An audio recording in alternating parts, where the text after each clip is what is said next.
voluntarily became sin for us so that he could save us and we can become the bride of Christ. That'll preach. Okay, as a young Christian, I was reading my Bible and came across 2 Chronicles chapter 4. And it says, Solomon made a great sea of 10 cubits from brim to brim, and 5 cubits the height thereof, and a line of 30 cubits did compass it about. I read that, I set my Bible down on my bed, and I said, Lord, this is wrong. If it's 10 cubits across, it's not 30 cubits around. Anybody that studies mathematics knows to find the circumference of a circle, its diameter times pi, 3.14159.265. I said it should not be 30 cubits around, it should be 31.415.9 cubits around.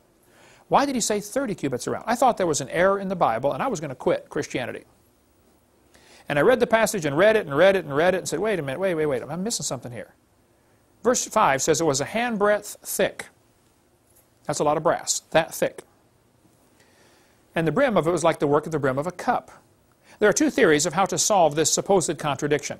One theory says it was 10 cubits outside to outside, not counting the thickness of the brass. Now that'll work.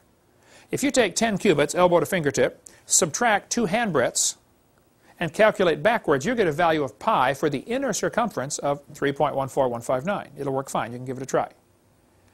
The other theory is that it says it had a brim like a cup. The bowl went up and had a brim coming out. So it's 30 cubits around the bowl, but 10 cubits across brim to brim, counting the little lip sticking out, like most cups are bent out just a little bit.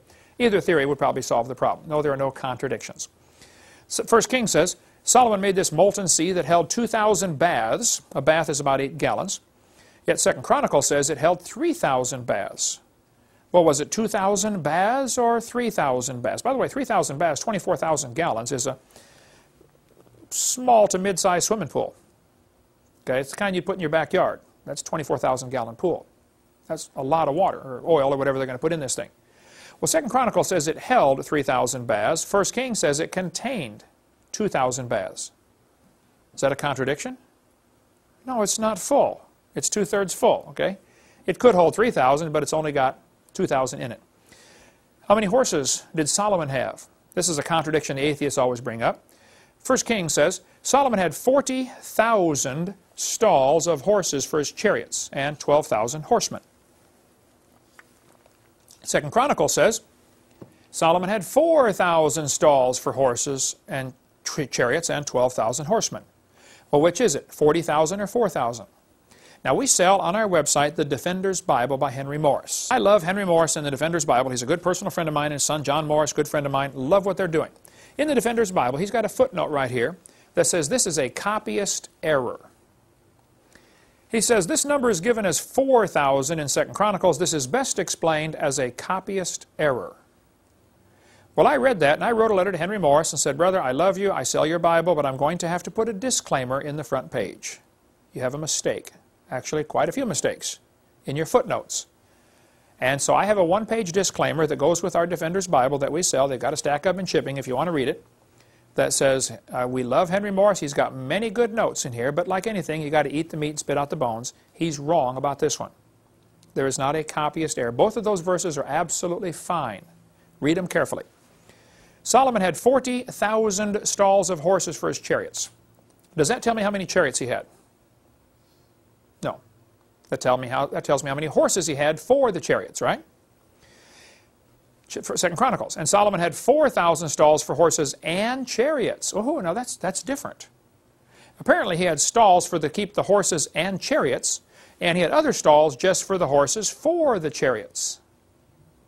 Well, if they had 40,000 stalls of horses for the chariots, and he had 4,000 stalls for horses and chariots, they had 10 horses per stall. 10 horses per chariot, I'm sorry. Not a contradiction at all. King James got it exactly correct. 10 horses per chariot.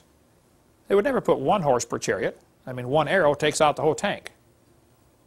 They had chariot teams, actually. NIV got it wrong. New American Standard got it right. I collect other Bible versions. I got a bunch of them here. New Revised Standard got it wrong. How many men did David kill? 700 or 7,000? Well, look at the passages carefully. The Syrians fled before Israel, and David slew the men of 700 chariots of the Syrians.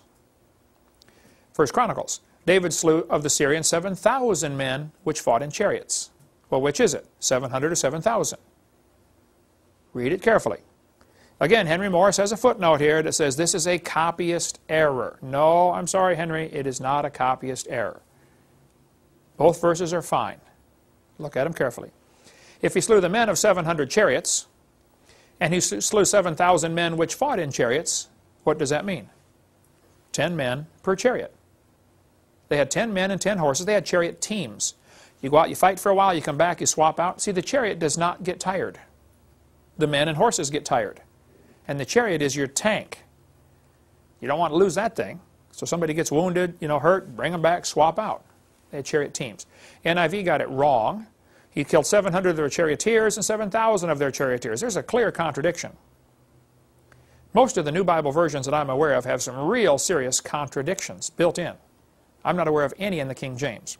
The Bible says in Genesis 10, these are the sons of Shem after their families, after their tongues. So the languages are divided in chapter 10. But you read chapter 11, it says the whole earth was of one language. When I debated Farrell Till, who's the editor of an atheist magazine up in Illinois, he said, oh, the Bible's got a contradiction. Chapter 10 says the languages were divided up, and chapter 11 says the whole world's of one language. See, Bible's wrong. Farrell, chapter 11 is recapping like giving a headline. Suppose you saw the headlines in the paper, 10 children killed in school bus accident. Then you start reading the article, and it says, the bus was driving down Highway 12. You say, wait, I thought they had a wreck. Yeah, the headline is summarizing the story, and now they're going back and giving the details, okay? Chapter 10 summarizes the story, and chapter 11 is going through and giving some of the details. Not a contradiction.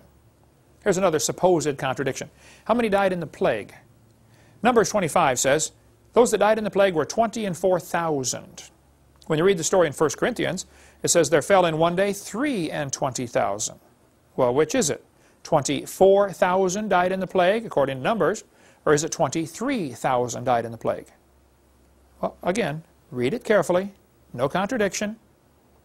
How many died in the plague? 24,000. How many died in one day? 23,000. Well, 1,000 died the next day from the same plague. It's not a contradiction at all. So we go through in our college class quite a few of the supposed contradictions in the Bible. If you think there are some, you can contact our office on our during our radio program. We have all kinds of time. We can take an hour-and-a-half question every day on supposed contradictions in the Bible or questions on creation or evolution.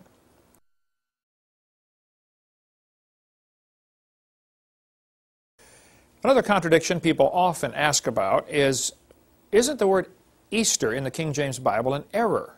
Didn't they make a mistake here? Every other version of the Bible, and I've got a whole collection of them here on the table, they use the word Passover in Acts chapter 12, verse 4.